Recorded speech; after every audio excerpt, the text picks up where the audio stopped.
The ancient Citadel of Tuyen Quang, often referred to the Mạc Dynasty Citadel of Tuyen Quang, is a historical relic with nearly 500 years of existence. Although it no longer retains its original appearance, the remaining traces show that it was once a strong fortress with significant military importance. Located in the Group 8 Tuyen Quang Wat, Tuyen Quang City, it was originally constructed in the Mạc Dynasty and later restored and reinforced in the Nguyen Dynasty. Throughout the long history, the citadel has witnessed many important events in the Tuyen region.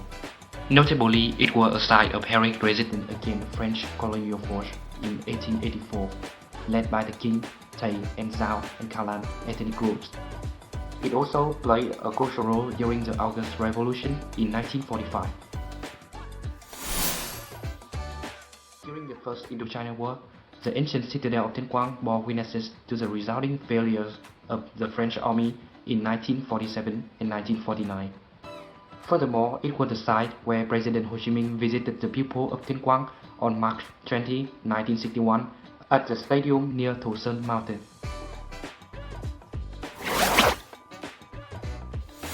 The ancient citadel of Tuyen Quang still preserves its unique ancient architecture according to historical records.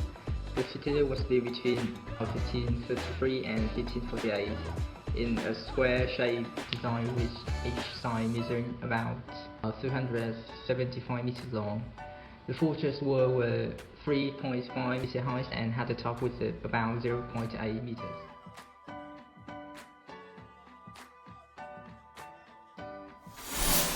The four walls originally featured a semi-circular gate opening in the directions of east, west, south, and north.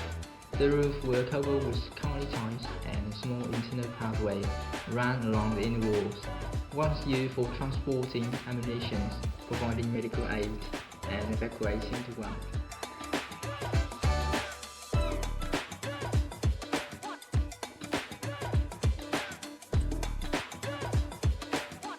The citadel was constructed using laterite stone containing iron ore, making it exceptionally sturdy. Surrounding the fortress was deep moat filled with water. During the early Nguyen dynasty, the Mạc Citadel in Tuyen Quang was further reinforced with small side bricks, strategically located along an important transportation route by Low River. The citadel had Tho Sơn Mountain to the north, a nearly 15-meter high steep mountain that provides a vantage point for surveillance and defense. These natural and architectural features grant the citadel a vital military position.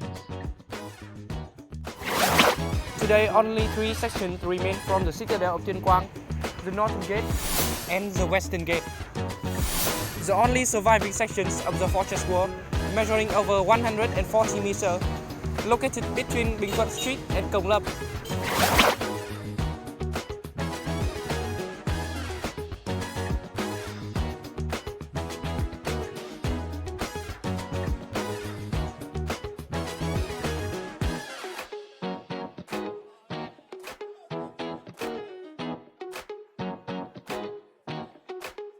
Now, it is a symbol of Tuyen Quang, the rich historical heritage. The ancient citadel of Tuyen Quang still attracts tourists, historians, and researchers to explore its architecture and history.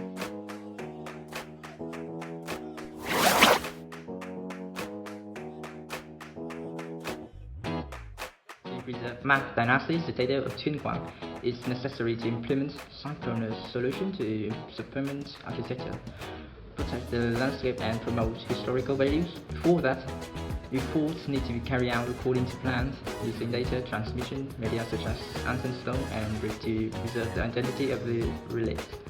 Technical survey work, strengthening the remaining walls and building some symbolic targets will help protect the relic from the erosion of time.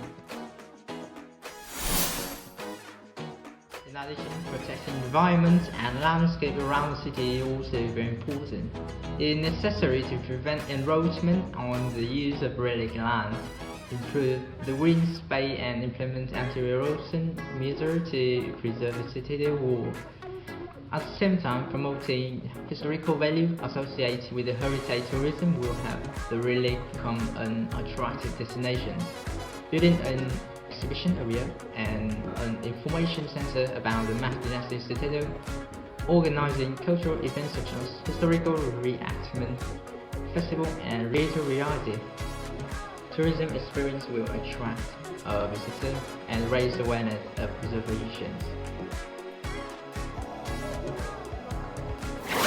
In general, preserving the Mạc Dynasty Citadel is not only a piece of architectural relic, but also protect a part of national history and culture.